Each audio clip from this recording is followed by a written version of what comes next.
ఓం శ్రీ మహాగణాధిపతయే నమః. ఉమామహేశ్వరాభ్యాం నమః.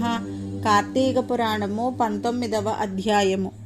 విష్ణువు చాతుర్మాస్య వ్రతమును అనుగ్రహించుట. మహామునులారా, చాతుర్మాస్య వ్రతాన్ని గురించి సవివరంగా తెలియచేస్తాను, వినండి. శ్రీ లక్ష్మీనారాయణుల దగ్గరికి దేవర్షి అయిన నారదుడు వచ్చాడు. వినయ విధేయతలతో, భక్తి ప్రపత్తులతో, ముకుళిత హస్తాలతో నమస్కరించి నిలబడ్డాడు. శ్రీహరి చిరునవ్వులు చిందిస్తూ, నారద, క్షేమమా అని ప్రశ్నించాడు. 3 లోకాలు ఏ విధంగా ఉన్నాయి అని అడిగాడు. మునులు, జనులు మంచి పనులు చేస్తూ మంచి ప్రవర్తనతో అలరారుతున్నారా అని ప్రశ్నించాడు. దానికి నారదుడు, ఓ ముకుంద, లక్ష్మీ వల్లభ, లోక సంరక్షక, నీకు తెలియని విషయాలు ఏముంటాయి నాయన? అయినా నువ్వు అడుగుతున్నావు గనక నాకు తెలిసినది నేను విన్నవించుకుంటాను అని చెప్పి ఈ విధంగా తెలియచేస్తున్నాడట. లోకంలో మానవులంతా ఎవరి పనులను బట్టి వాళ్ళు తిరుగుతున్నారు. చేయవలసిన పనుల పట్ల శ్రద్ధ లేకుండా ఉంది. పుణ్యవ్రతాలు చేసేవారు కూడా వాటిని నిర్విఘ్నంగా పూర్తి చేయలేకపోతున్నారు. ఇతరులను నిందించటం, అహంకారం బాగా పెరిగిపోతున్నాయి. తినకూడని పదార్థాలైన మధు, మాంసాల పట్ల మోజు కలగడంతో హింసలు చేస్తున్నారు. చేయరాని దుష్కృత్యాలను చేస్తున్నారు. అటువంటి వాటిని ఉద్ధరించి కాపాడవలసిన వాడవు నువ్వే కదా జగద్రక్షక అంటూ లోకరీతిని అంతటినీ వివరంగా చెప్పారు నారద మహర్షి. నారదులు చెప్పిన మాటనంతా కూడా విన్న శ్రీ మహావిష్ణువు లోకాలను సంరక్షించటము కోసం, ధర్మాన్ని సముద్ధరించటము కోసము లక్ష్మీ సహితుడనై భూలోకానికి వచ్చాడు అని చెప్పాడు. పుణ్యక్షేత్రాలు, పుణ్యతీర్థాలు, మహర్షుల ఆశ్రమాలు తిరుగుతున్నారు లక్ష్మీనారాయణులు. అయితే అసలు రూపాలలో కాకుండా ముసలి దంపతుల రూపాలలో తిరుగుతున్న లక్ష్మీనారాయణులను కొందరు నిరసిస్తున్నారు, మరికొందరు గౌరవిస్తున్నారు, ఆదరించి అతిథి సత్కారాలను చేస్తున్నారు. అసలు వీళ్ళని పట్టించుకోకుండా వాళ్ల పనులలో వాళ్ళు లీనమైపోయారు మరికొందరు. ఈ విధంగా ప్రజలు అనేక రకాలుగా తిరగడము చూచిన రమామాధవులు చివరకు ఋష్యాశ్రమాలకు బయలుదేరారు. అలా ప్రయాణిస్తూ మహర్షులను సందర్శిస్తూ నైమిసారణ్యానికి చేరుకున్నారు.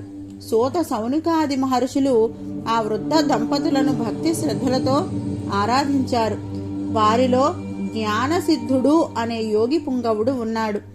ఆ యోగేశ్వరుడు, ఓ ఋషికేశ, మాధవ, మధుసూదన, హే పుండరీకాక్ష, ఈనాటి మీ రాకతో మేము మా ఆశ్రమము పవిత్రులమై ధన్యత చెంది తరించాము.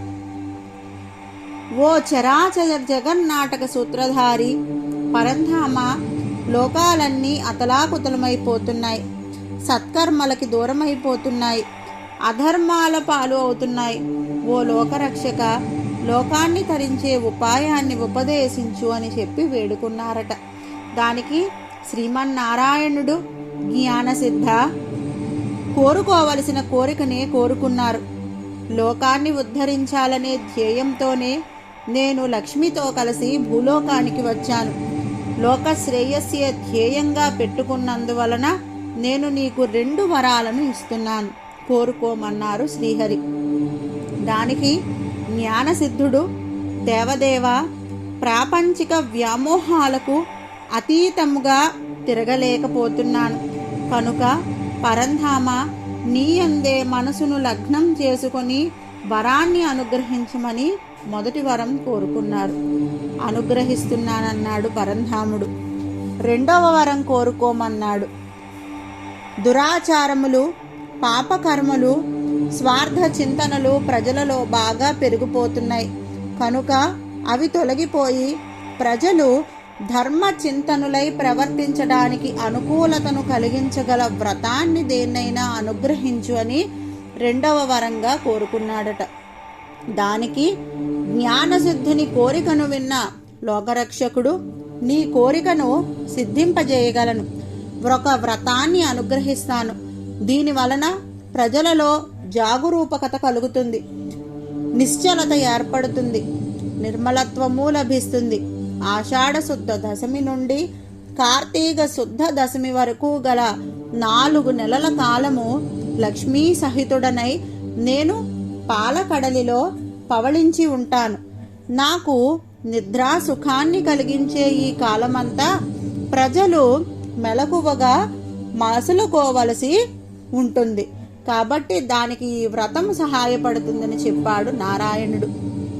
ఈ వ్రతము నాకు అత్యంత ప్రీతిపాత్రమైనది. నియమ నిష్టలను పాటిస్తూ ఈ 4 నెలలు చేసే వ్రతాన్ని చాతుర్మాస్య వ్రతము అని అంటారని నారాయణుడు ఈ విధంగా తెలియచేశాడట. ఈ వ్రతాన్ని ఆచరించటము వలన జనుల పాపాలు నశించి తరిస్తాయి. జరాభారము అంటే ముసలితనములో వచ్చే బాధలు, ఆరోగ్య భంగము, అనారోగ్యాలు, జన్మ వలన కలిగే బాధలు ఏమీ ఉండవు. పుణ్యప్రదాయకమైన ఈ వ్రతదీక్ష చేపట్టిన వారు ఆషాఢ శుద్ధ దశమి నుండి తరువాత నెల రోజులు అంటే శ్రావణ శుద్ధ దశమి వరకు శాఖములు, ఆ తరువాత శ్రావణ శుద్ధ దశమి నుండి భాద్రపద శుద్ధ దశమి వరకు పెరుగు, భాద్రపద శుద్ధ దశమి నుండి ఆశ్వయుజ శుద్ధ దశమి వరకు పాలు, ఆశ్వయుజ శుద్ధ దశమి నుండి కార్తీక శుద్ధ దశమి వరకు పప్పు దినుసులు వదిలిపెట్టాలి. క్రమక్రమముగా నేను చెప్పిన వాటికి ఒక్కొక్కటిగా వదిలిపెడుతూ పరిమితమైన ఆహారాన్ని తీసుకుంటూ పూజా పురస్కారాలతో ఈ 4 నెలలు కాలం గడుపుతూ భక్తి తత్పరులై నన్ను సేవిస్తుండాలి. ఆ విధంగా నన్ను సేవ ఎవరైతే చేస్తారో వారికి ముక్తి కలుగుతుంది. నాకు నిద్ర, మెలకువ, సుషుప్తి అనే 3 అవస్థలు లేవు. వీటికి నేను అతీతుడను. భక్తుల నిద్రా పరిశీలనమే నాకు నిద్రావస్థ. కనుక ఓ జ్ఞానసిద్ధ, నేను ఈ 4 నెలలు నిద్ర నెపంతో పడుకున్న భక్తి గలవాళ్లను పరిశీలిస్తూనే ఉంటాను. 3 కాలాల యందు నన్ను ఎవరైతే స్తుతిస్తూ ఉంటారో, నిశ్చలమైన మనస్సుతో క్రమం తప్పకుండా నన్ను ఎవరైతే పూజ చేస్తారో నేను వాళ్లకు ప్రసన్నుడనవుతాను అని ప్రబోధించారు. శ్రీహరి వైకుంఠానికి వెళ్ళి శేషతల్పం మీద శయనించి ఉన్నాడు. పాపాత్ములు, దుర్మార్గులు ఈ వ్రతము వలన మంచి ప్రవర్తన కలవారవుతారు. అన్ని కులాల వారు ఈ వ్రతాన్ని చేయవచ్చు. ఈ వ్రతాన్ని నిందించినా నిరసించినా అటువంటి వారికి గోహత్య మహాపాతకము, జన్మ జన్మలయందు సురపానము చేసిన దోషము పొందుతారు అని అంగీరస మహర్షి సవివరంగా ఇందులో వివరించారు. ఆచార ప్రభవో ధర్మో ధర్మస్య ప్రభురచ్యుతః అన్నట్లుగా మనం చేయవలసిన ఆచారములను, పనులను, ధర్మములను నిర్దేశించినది, వాటికి ప్రభువైనది ఆ పరమాత్మ. కనుక ఆయా కాలములందు ఆయా ధర్మములను ఆచరించి సన్మార్గులవ్వాలి.